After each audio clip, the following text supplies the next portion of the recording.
And what kind of searches were done in this case in general?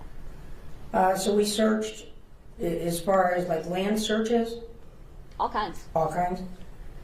Well, we searched Ypsilanti as we did our workup, and we're looking at different locations that Mr. Butts had been to.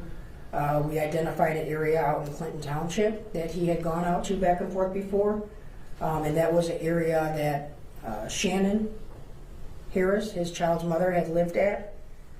So this was kind of like a route out there, and we located, there was like a big retention pond out there. So that was another place that we had dive teams come out. We had the helicopter, the cadaver dogs, and we searched out in Clinton Township. As we start breaking down the phone mapping a little bit more on Mr. Butts' phone, it kind of led us to 7 Mile and Berg. And what's out in 7 Mile and Berg? So 7 Mile and Berg, there is a vacant parking lot on the southwest corner. It used to be a golf course. So the entire south side of 7 Mile, from Berg and then heading back east, used to be a golf course, which is now shut down. And then on the other side of Berg, there's a parking lot where it has like a vacant building, which used to be the clubhouse for the golf club. And then right behind that parking lot is the Rouge River. And when's the first time that you get out to 7 Mile and Berg? We went out once. It was probably maybe a couple weeks later that we went out there. We went out there once, and I remember it had snowed. So when we went out there, it wasn't as easy to search. We're kind of looking if somebody was just placed out there or if something was easily identifiable, but because of the snow, we knew that we were going to have to come back again once that melted because it'd be easier to see underneath. Okay. And so you go out there again? Yeah, we've been out there multiple times. I've probably been out there 7, 8 times, all with various dive teams. We searched the complete river from 8 Mile all the way down past 96 on foot with cadaver dogs, in boats, in the water. There's several log jams. We had state police actually had their helicopter fly the entire route so we could GPS all the log jams. We had to coordinate with specialized teams to come in to help cut these log jams apart, which go throughout the river.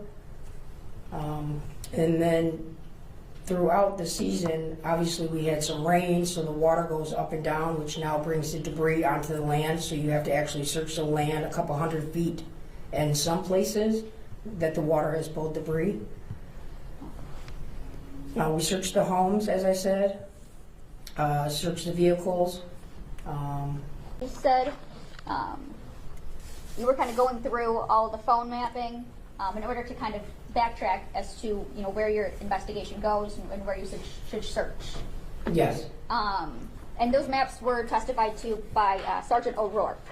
Yes. Okay. Now she mapped certain locations, and she stated that you had given her some of those locations to map. Correct. Okay. Now, I want to direct you to, in People's Exhibits 33, 34, here, may I go? The blue dot here,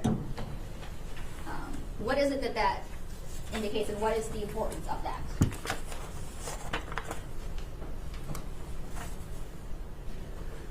This blue dot is going to be 9,000 Connor.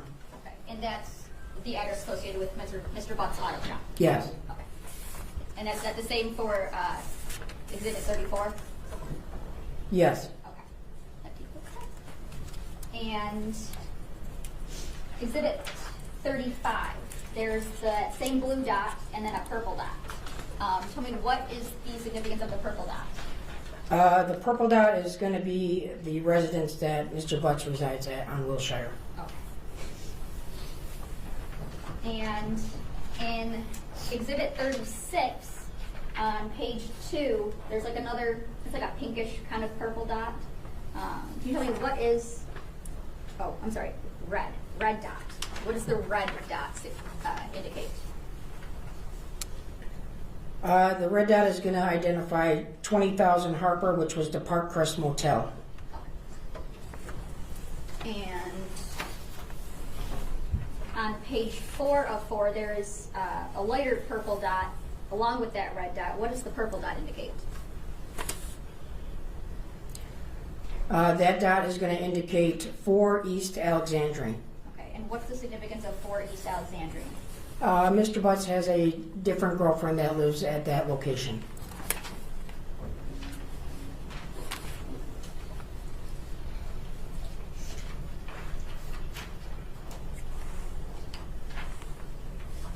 And in People's 38, there's a red dot.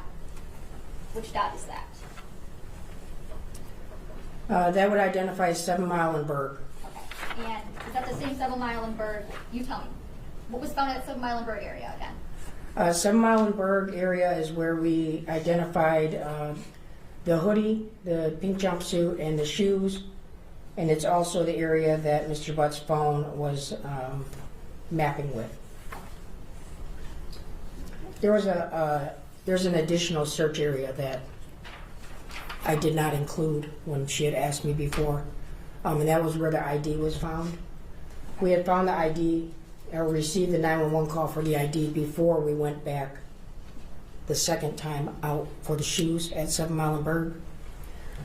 So we had also searched all the Evergreen. There's the Henry Ford High School over there. We searched behind the school, the wooded areas, and all the vacant homes in that surrounding as well. And that would have been the ID that Miss Smith had recovered? Yes. Okay.